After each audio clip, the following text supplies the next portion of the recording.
Please join me in the Pledge of Allegiance. I pledge allegiance to the flag of the United States of America and to the republic for which it stands, one nation, under God, indivisible, with liberty and justice for all. Start with introductions down here to my right, please. Brian Belknap, Ward 4. Corin McGuigan, Ward 1. Pam Hart, Ward 2. Karen Matthew, Ward 3. Connie Brown, Superintendent of Schools. Faith Fontaine at large. Dan Poisson, Ward 5. Brian Carrier, American Rep. All right, this evening, our student rep, Abby Foshi, is excused this evening, as well as Mr. Simpson, both excused this evening. All right, let's start with the consent agenda, please. Can I get, let's see, it's quite long, it's a couple pages long, so take a look at it. Can I get a motion to approve tonight's agenda? It's also the approval of tonight's agenda, the approval of the minutes from April 7th, the certificated nomination for a 5th grade position at Walton Elementary, as well as the certificated contract renewals. Can I get a motion, please? So moved. Thank you, Second. Mr. Belknap. Thank you, Mr. Carrier. Any conversation? Seeing none, all those in favor? None opposed, motion passes. All right. So I think I am right here, all caught up. All right, public participation. Sorry, this is so long. It's just absolutely keeps making me think I'm missing something. Public participation? No, none tonight. Thank you, Shelley. All right, no presentation this evening, no school committee report this evening, so moving right along to the superintendent's report. Thank you very much. I have a couple of things, and I'm going to ask Mr. Neer if he might come in and talk with you about his memo in your packet that details the end of year activities, including graduations and other things. So, I saw him walk in. Yes, Mr. He's Neer. I think. And while he's walking in, something that I would like to make you aware of is that the last day for our staff is going to be June 9th, and we are going to have a wellness day for the staff. It will be a no screen day, it will be a mental, spiritual health day, and people are essentially going to have the day off from the school department because I think they need some time to just collect themselves for what has been a very, very trying year.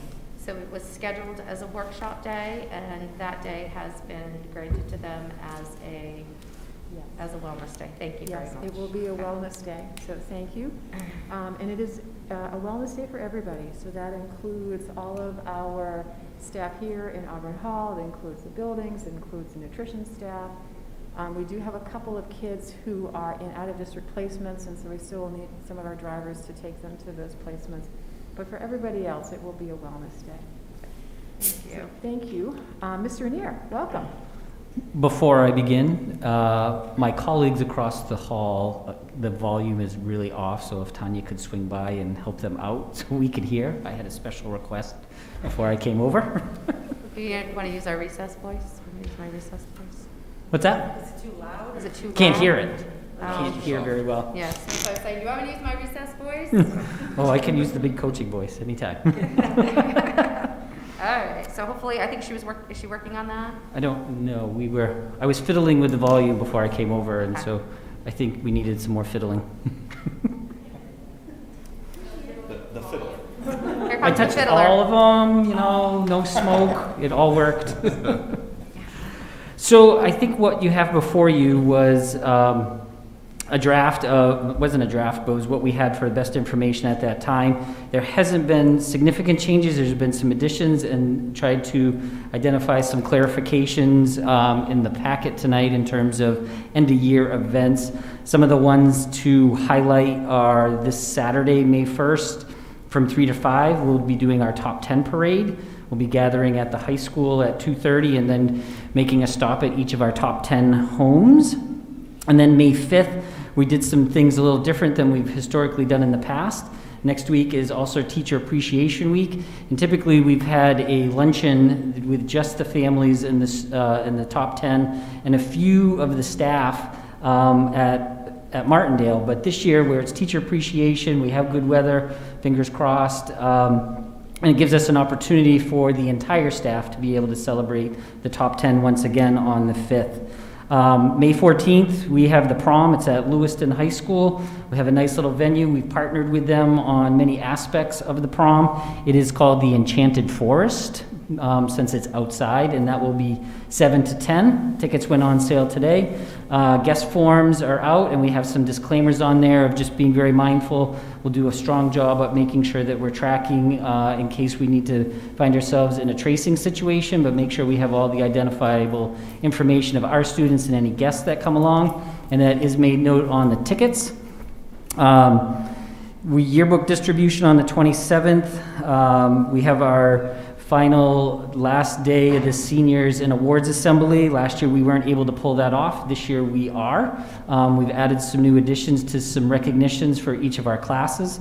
But I think one of the biggest areas to look at is June 1st, 2nd, and 5th. June 1st is the beginning of our marching practice, our rehearsal, and it will be at that day that seniors are doing their laptop turn-ins.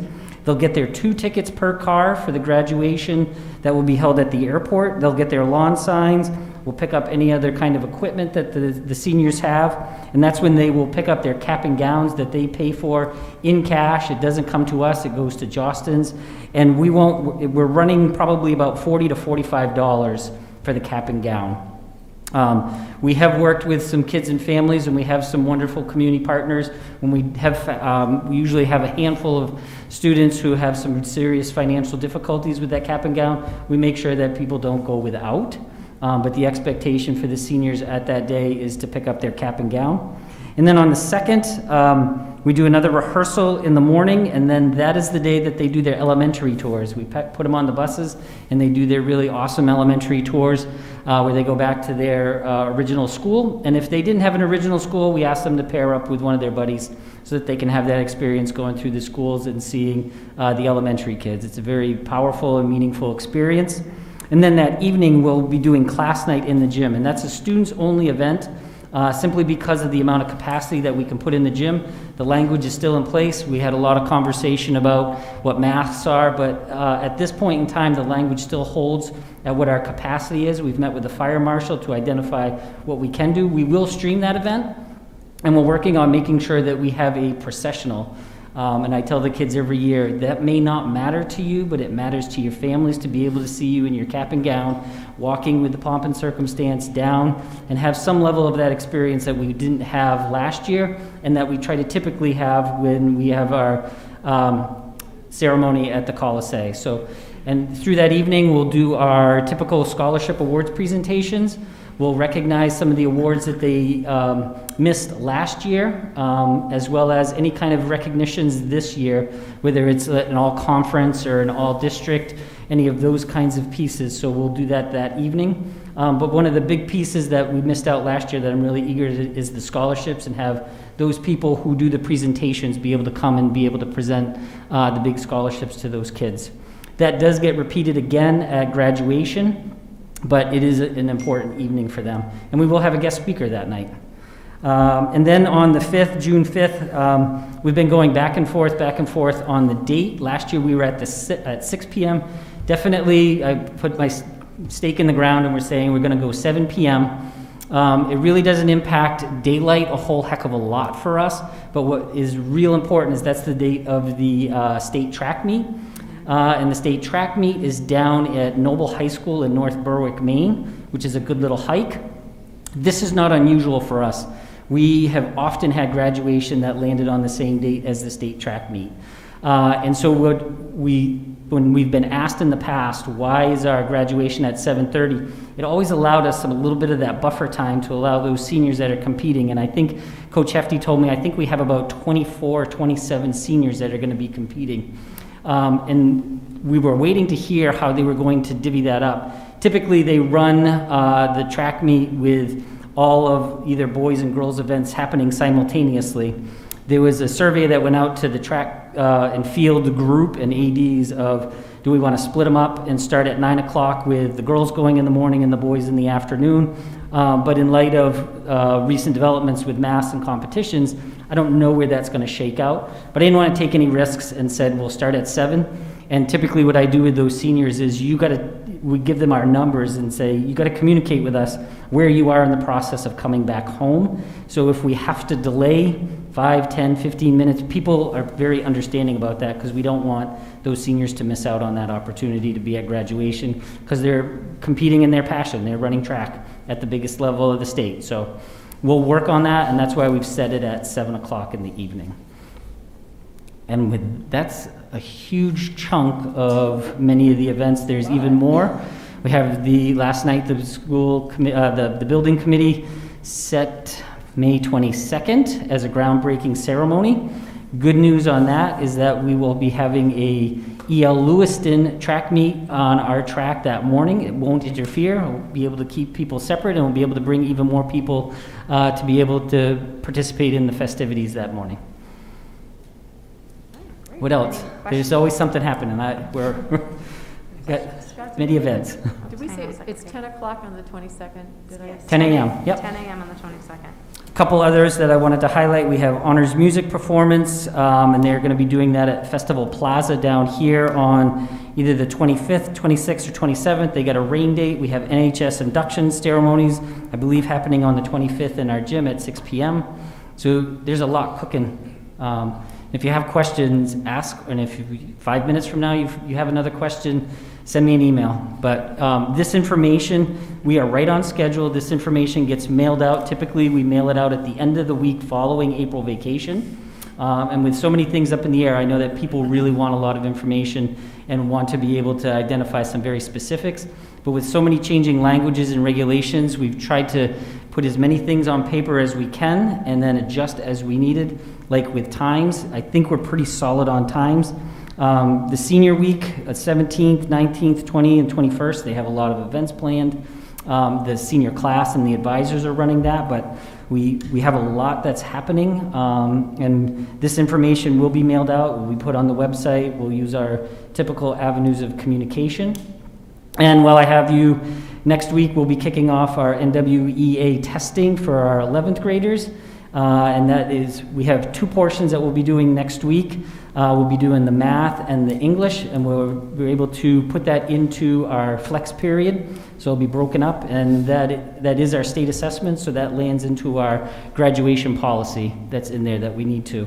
And so those students that are in person, we need them there from 12:45 to 1:30.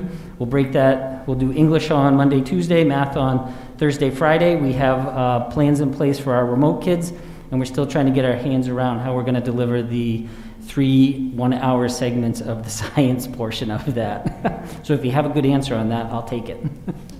Oh, we proctored today remotely.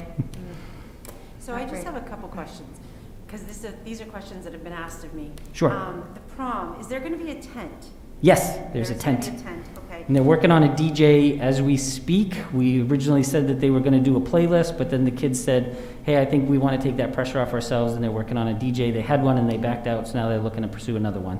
But yes, it's outside. There was a tent and a dance floor, and Yep. I believe the Auburn School Department paid for those. Yep. And is it going to be like, is LHS having their prom before, or is it? We're doing during? ours on the 14th, and they're doing theirs on the 15th. Okay. And- Sorry.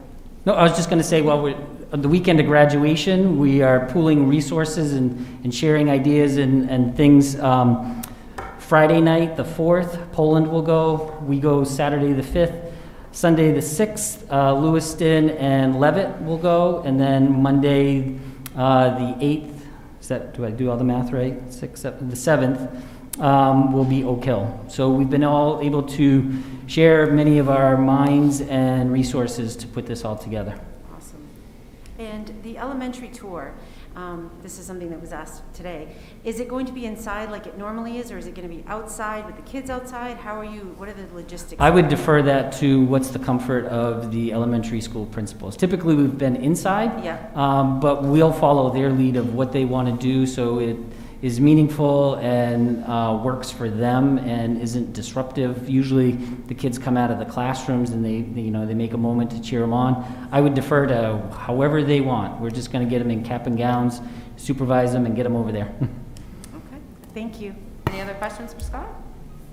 All right, thank you very much, Mr. Neer. And seriously, if other questions come up, but reach out. I have like 10 pages of notes here on each one of those events. Thank you. Thank you.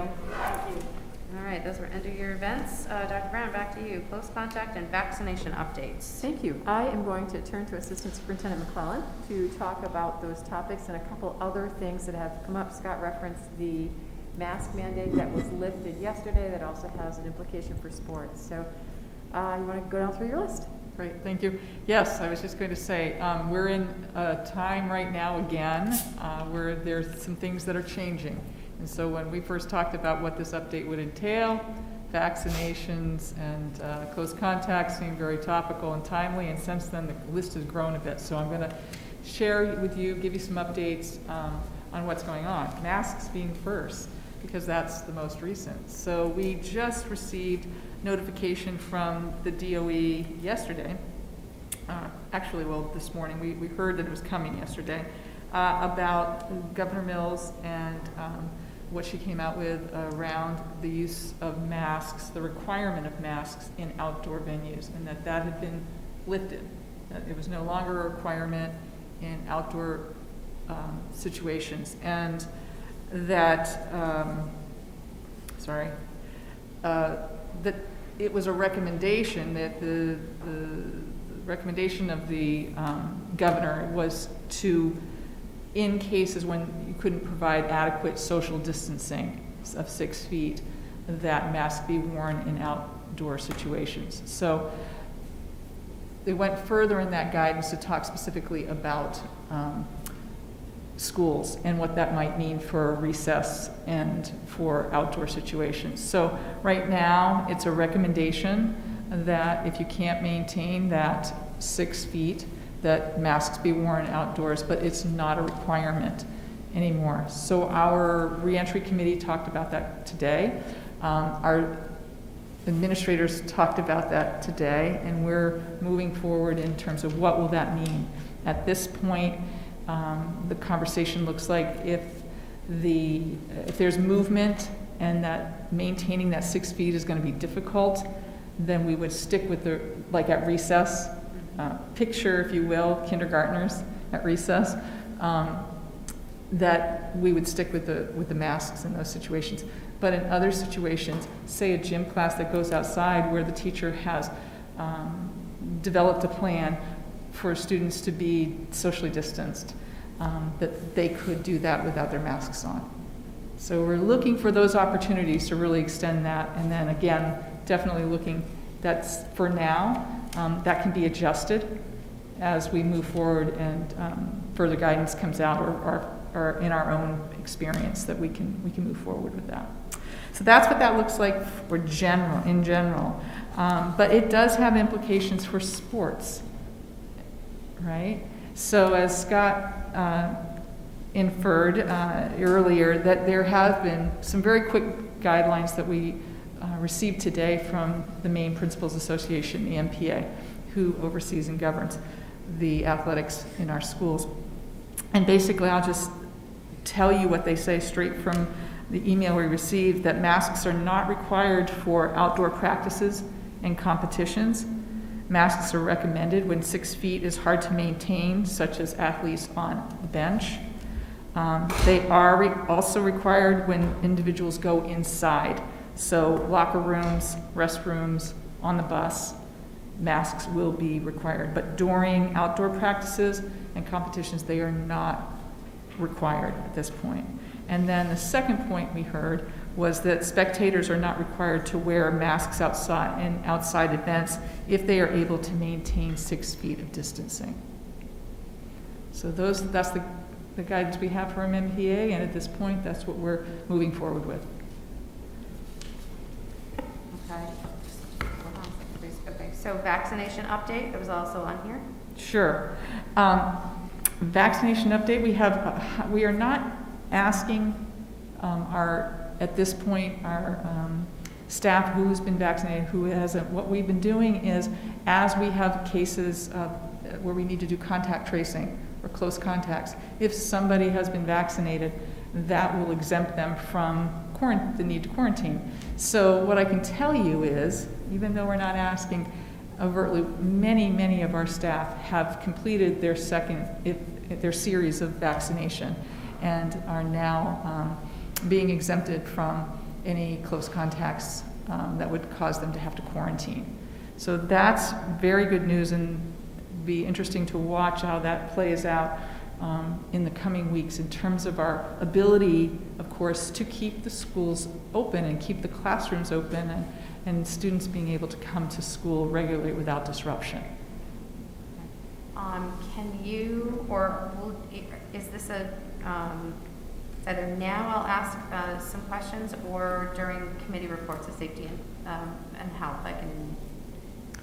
I'm happy to take questions. I had a few more things for update, but Okay. I can take it. You can keep going, because you might actually get some of my questions. Okay, Or some all right. questions if you. So just a reminder that close contacts are identified when people are within 6 feet distance for more than 15 minutes time. Or in the case of schools, if they're in the same classroom and there isn't a static seating plan, that students are coming into the classroom, sitting down and staying in that seat during that period of time. Okay, so if you think about high school, students might come into a class, sit in that seat, and may not move. We can use that 6 foot, 15-minute standard to determine close contacts in those situations. That's another new thing that has come down in terms of the standard operating procedure around identifying close contacts. You look at kindergarten and you start to try to think about a seating plan that they're staying in all day long, and you can see that that probably isn't going to work well. So we would identify all the students and staff who are in that classroom at that time, and identifying the close contacts. Again, the increased positive impact of vaccinations because they've completed, and so we have less impact, and we anticipate seeing less impact on our ability to staff adequately in our schools. Okay. Let me see here. So basically, I have in my notes, and I'm just trying to see if it's just really important to understand that right now we are not seeing a high level of transmissibility in our schools. We're really not seeing a lot of links between cases in the schools. And I just want to take the opportunity once again to just thank the people who make that possible, and that's the staff, the students in the schools every day.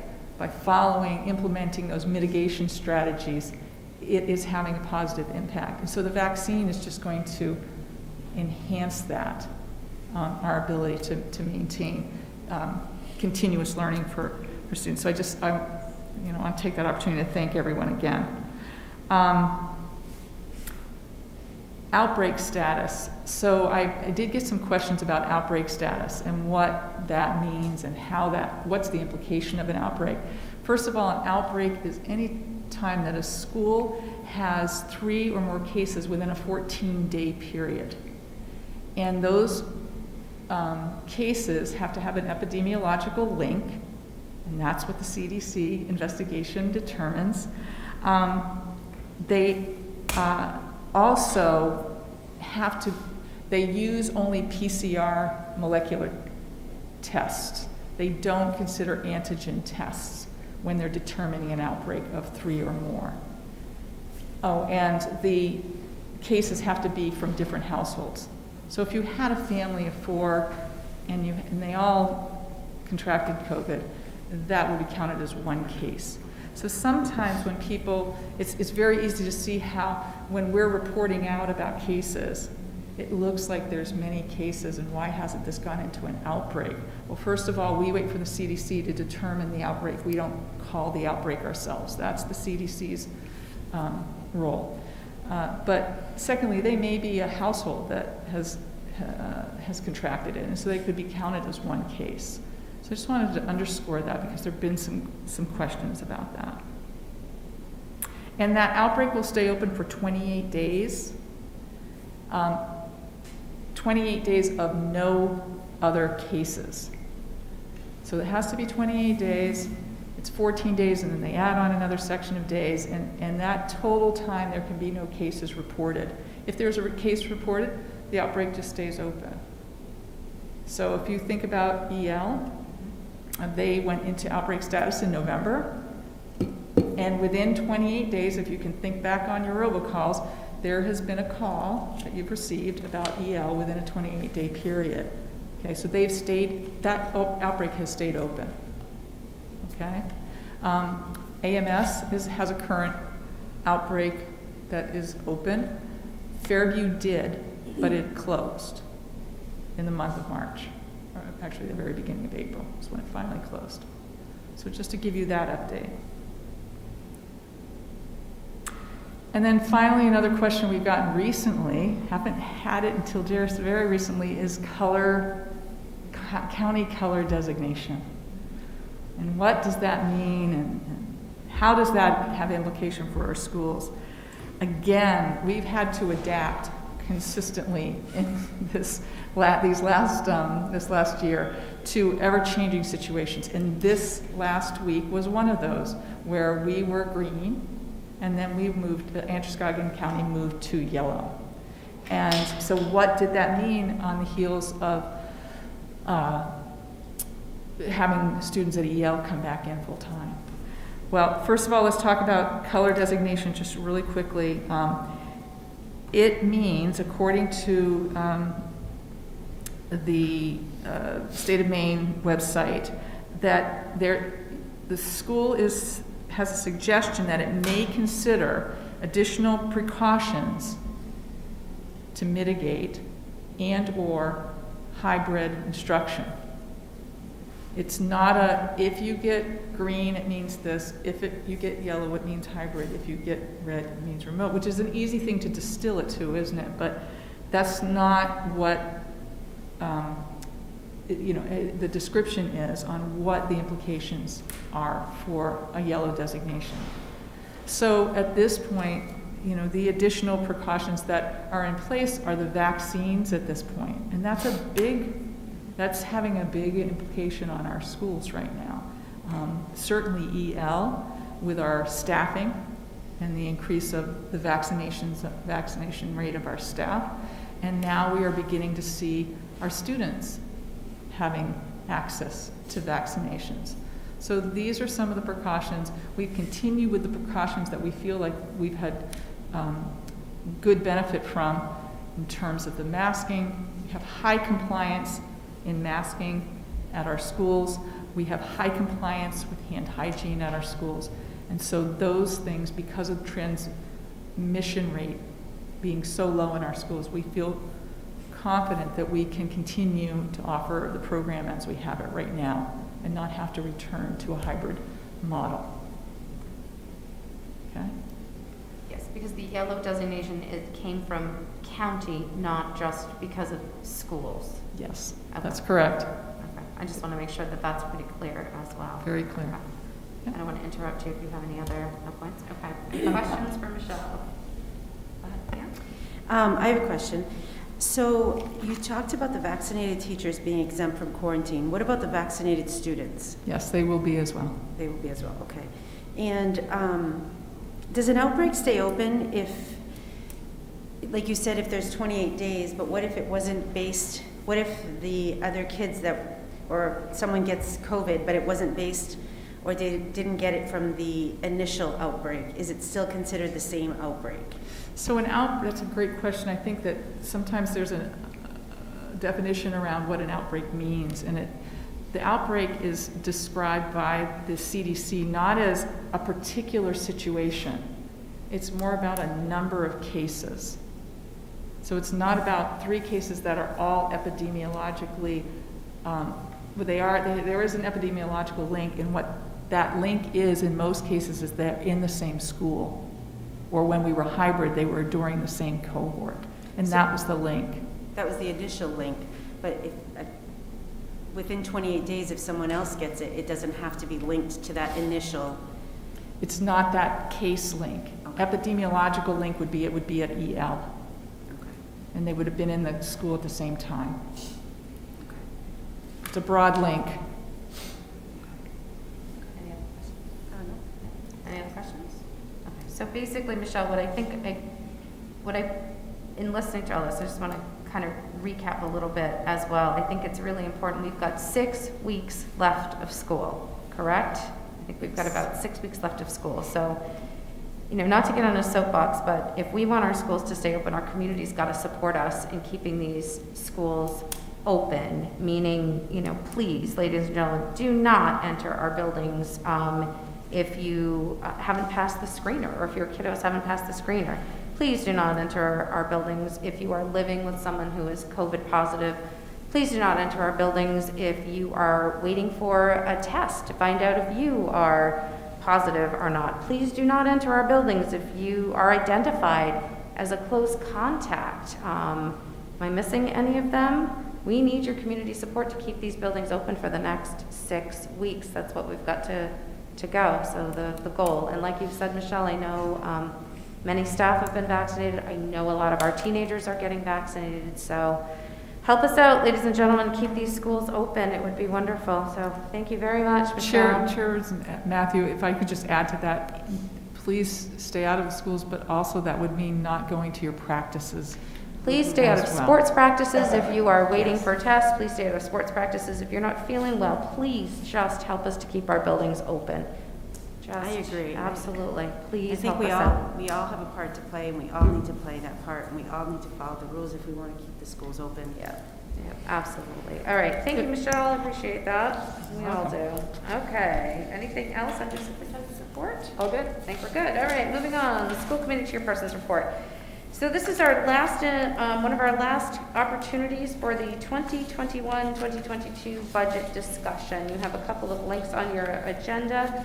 But this opportunity is provided to us this evening just to see if there are, when you think about the budget, which we are voting on next week, I want to make sure that we have had ample time to ask a question if you, thought of something from our last meeting to this meeting, or if you are still unsure about something.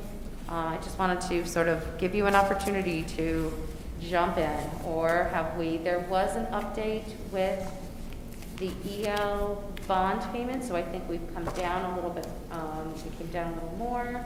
Yep, we have. So in your packet, there is the latest iteration of our proposed budget. EL did come down. We had budgeted an estimated 3% increase. It came in at 7. 1.74 came in as the interest rate. And so that's good in a number of ways. That means our local payment came down. It means the state share came down. It means the overall budget came down. So we're now just about 0.82, Adam. I'm looking for my final sheet, which I can't see. 0.81. 0.81, thank you. Any questions about that? So this is your opportunity, if you have any questions or add in. If I might, I forgot, you had asked me about the presentation to City Council. I don't know, Mr. Carey, if you're going to cover that. Mr. Crowell told me May 17 would be the hearing for the reading first and second for the school budget. Does that sound right? That's correct. Okay, thank you.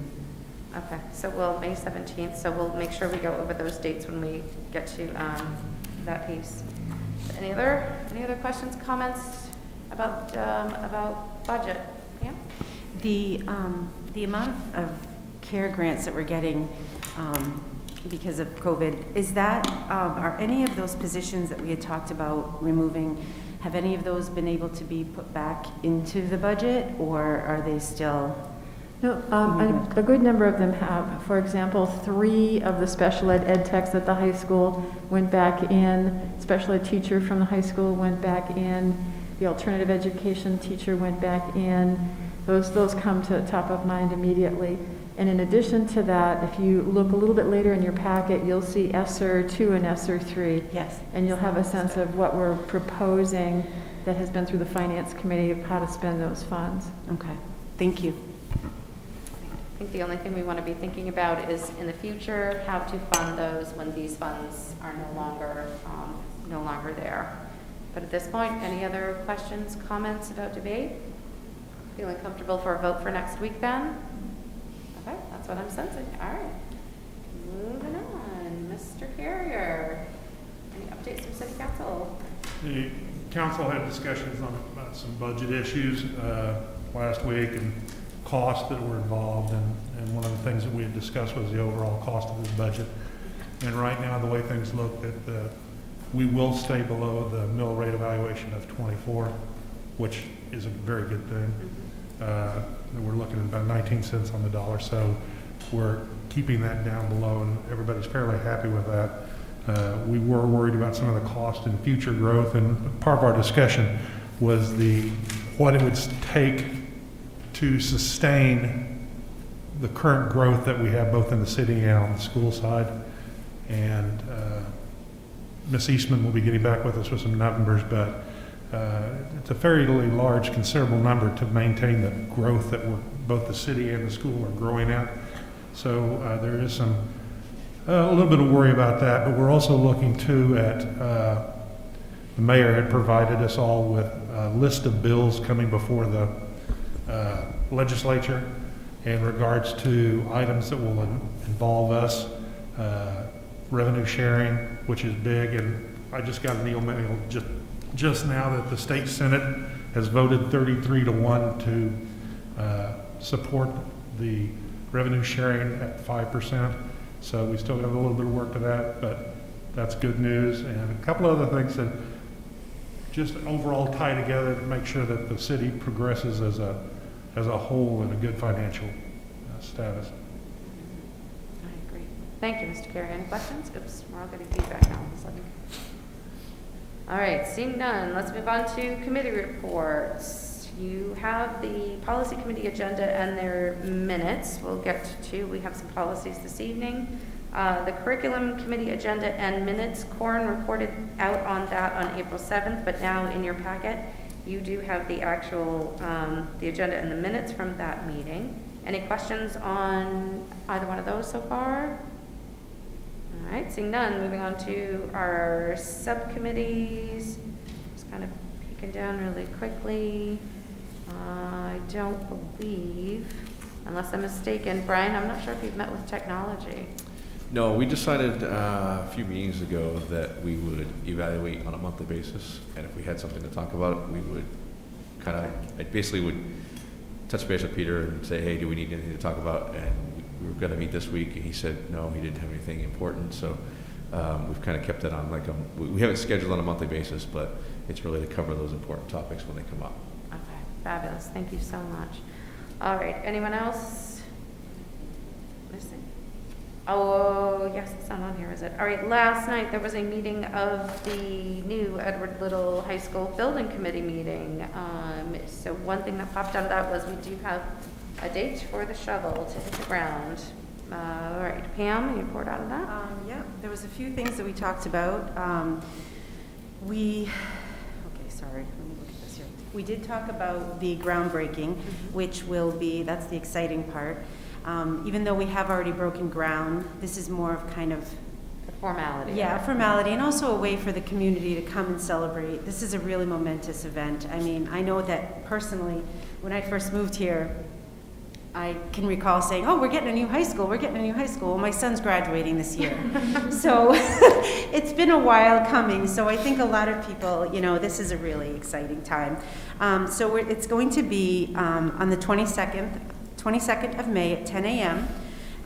Harriman, Mr. Anier, and the Auburn School Department will work out the logistics of the ceremony, where we're going to have it.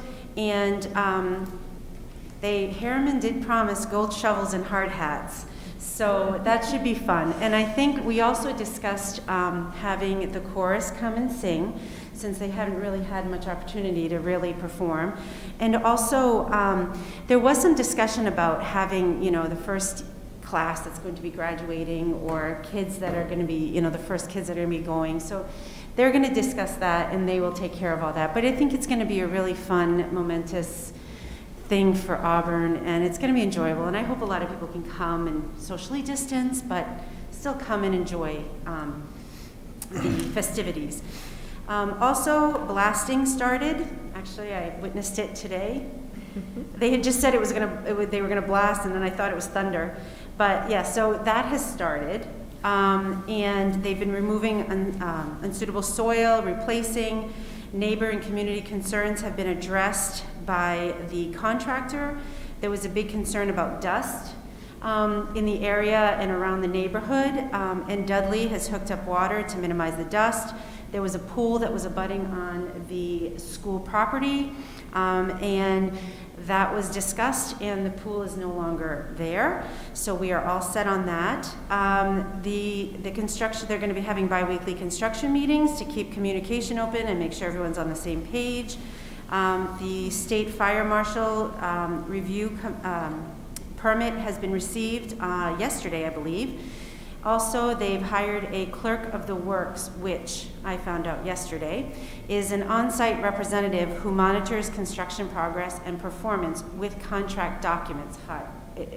And I believe his name is Ken Rand. And then, what else do I have? It was actually quite a great meeting. There was a lot going on, and we've talked about a lot. Right now, we're basically in phase 1, which is the building of the new building in the adjacent lot. This will be going on until August of 2023. Today at 1 o'clock, they had a meeting of the room numbering. There's going to be an equipment meeting, and I believe the next meeting that we have is June. No, it's in May. It's May 20th. 17th. Oh, 17th. It's that That's week it, sorry. before the groundbreaking. Yes. Yep, so right now we are on schedule, everything looks great, and I think we can really, yes, and we're not gonna have a meeting in July, because pretty much everything is kind of going as it is, so. Yeah, but I do have a question around, and maybe Scott can, how are we doing with the traffic? One road traffic. Anyone? Scott, can I hear you laughing from back there? Just wanted to make sure we're ahead of this because it's probably the biggest. Is he making his way in here? Yes, he is. He certainly is. Yeah. Scott, how are we doing on traffic? I can give you a first-hand account. Do we need more support, less support? Are people getting the flow of this, the hang of this? It's going to be this way for a couple of years. You have a smirk under your face. Under your mask, I can see it. Yes, all of the above. All of the above, yeah. We need one more stop sign from Adam. If you haven't had the great experience of seeing Mr. Latouche and I out there directing traffic, we have our flagging vests on. We're working on some hats and gloves, but we need one more stop sign. We've worked out a pretty good system of moving the buses in the morning. Billy and the bus drivers and Sheila have done a fantastic job. We've made some tweaks. And you would think 5 minutes doesn't seem like a lot, but getting them 5 minutes ahead of time is making a huge difference. I think overall, everyone is really adjusting quite well to it. Wednesday is our heaviest traffic day, just in terms of where the dismissal is for everybody at the same time. But mornings have been going very, very well. And the afternoons, it varies, but we have a really good system, and it's really about changing behaviors, and people are really adapting to that very, very well. In terms of student parking, that is working out really well. Once we were able to get the traffic pattern for the bus loop sorted out and really tried to maximize the amount of spaces down there, we've been able to add a few more, and then a few more here, and then a few more there, as well as we made some more shifts with some staff parking to move them up more toward the front of the building and down on Forest Ave. Staff are adapting very well to that. It's not as easy as it was before, but it's working well. And it's something that we monitor almost daily, what's going on. I check the camera, I look down, this car needs to move, we need to adjust that. And it takes a team, and so we'll take any help that we can get. But overall, the team is doing an awesome job at doing that, and kudos to the families for being supportive and understanding and patient, but they're really getting the hang of it. How about once they leave sort of your sight line and they're trying to exit up onto Court up here? Is there? Yeah, our SRO goes down there every morning and then every afternoon, and if he's tied up, then he brings one of the other SROs over there, and we make sure that we get the buses out, and then we try to keep that traffic going, and I monitor what's on Harris Street in terms of how much flow we have going from one side up Harris Street to the other side going down Harris Street. Just got a couple of tweaks to work out with the trash truck on Tuesday mornings. So if you're listening, trash truck, if you could wait 10 more minutes, that would be really great. But it's those little things that you got to pay attention to, so that we trying to avoid having traffic all the way out to Court Street. But the SROs and the Auburn Police Department have doing a great job partnering with us to make sure that we're getting things dispersed. We've changed a little bit of the traffic pattern coming off of Forest, so it's just a right-hand turn. It's a guide, and it helps divert that. Fairmont, people are starting to access that very well, and that's a big addition. We move the cars up a little bit so we can keep the intersection open. It sounds like it's a team that is doing their level best to get people in safely, buses unloaded, buses out, cars in, and then do the complete reverse in the afternoon. Yeah, when we have everybody available, it works beautifully, but it also lands at times of the days when we have a lot of parent meetings and IEP meetings scheduled, so we're working on building up some backup people to help support that. Okay, all right. Thank you, Mr. Arnett. And blasting is going awesome. Yeah, it shakes and rattles the house. It's all the way. awesome. Oh, yes. You get the whistle warned first, at least, right? Get a little whistle warning there. No sarcasm noted whatsoever.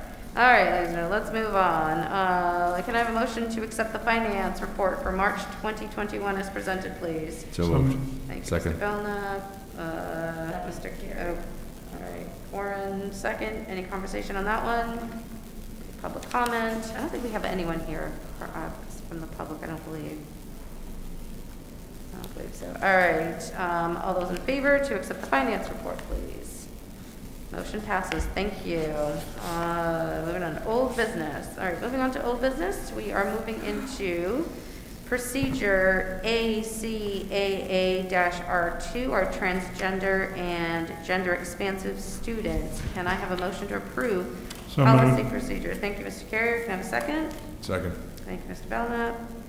Questions, comments on this one? Debate on this one. Go ahead, Pam. I just have a couple little tweaks. I read it, and one of the things when it talks about definitions, and it says the following definitions are not intended to provide rigid labels. I don't know if labels is the right word for that. Maybe definitions or terms, but that was just something I was kind of questioning. So you see labels as being a negative? Yeah, like negative. nobody wants to be labeled. I just feel like that has a negative connotation to it. Is that, I I don't know. mean, Okay. we had taken the wording again from documents that we'd had before, and while I agree with you about labels, I would also have a problem with somebody defining me as something. There's not going to be a happy word could here. be- We're just looking at the most common. Or term, can we write as a term? These are terms that we're using, not labels. Like sexual orientation is a term, gender identity is a term, what does it mean? The only comment I have, and Brian, I know you're looking at me, is that I'll just remind you that this policy was, this sample that we pulled from is exact wording from a group that involved Outright Maine in the development. And so I don't profess to know what the right term is, it's your policy, but that it was done, not even in consultation, but in collaboration with them. And so when I did speak with Sue Campbell from Director of Out Maine, and we went through some of the pieces in here, that was not something that she identified as a concern of hers. She thought it was an outstanding policy, first of all. She certainly commended you all for your work on this. There's a spelling error in the next page, page 2 on the bottom, I'll take responsibility for that. where it says, for the purpose of these guidelines, a student will be considered transgender if at school she or he consistently, it should be, there should be a T in there. Yeah, thank you. Sorry. No, good. And I just have one more, a couple more questions. On the third page, when it says a transgender student or parent, guardian, well, the first one, it says the appropriate building administrator. Who is that? Is that the principal, or is that the guidance counselor? I was just curious as to who the appropriate building administrator is. Administrator would be the principal or assistant principal. Okay. And so, my last question is, and again, this comes from, I think, the catalyst that created this was the bathroom issue. And we have, on the fourth page, it talks about restrooms and locker rooms. Students shall be permitted to use restrooms that they identify with, and the school will provide reasonable alternative facilities such as separate stall or staff facility accordance. They won't make them use those stalls, just if they are not comfortable using a regular bathroom that they identify in, they will do that? Or is it just made an offer to? I think the next sentence takes care of that. A Last student sentence, shall not be shall not be required to required. use a separate non-communal Okay. facility over their objection. Perfect. I think so. I think Okay, that covers that that's one. all right. Thank you. Yep, absolutely. Thank you for that. Any other questions, comments? All right, let's take it to a vote. All those in favor of procedure ACA-R2? Yes, all those in favor. Motion passes. Thank you, everyone. All right, policy ACAB, harassment and sexual harassment of school employees. Can I have a motion to approve policy ACAB, please? So moved. Oh, wow, I just heard 4 of you. Okay, I heard Mr. Carrier over here. Can I have a second? Second. Thank you, Mr. Belknap. Questions, comments, debate about that one? Seeing none, all those in favor? Motion passes. Thank you.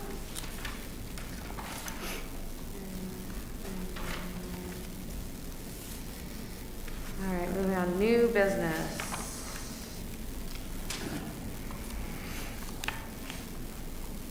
I only say that because the way my paper's printed out this time. All right, new business, moving on. Approval of ESSER 2 and 3. Can I have a motion to approve expenditures as outlined in the April 12th memo from Dr. Brown and approved by the Finance Committee? Do So I have a moved. motion?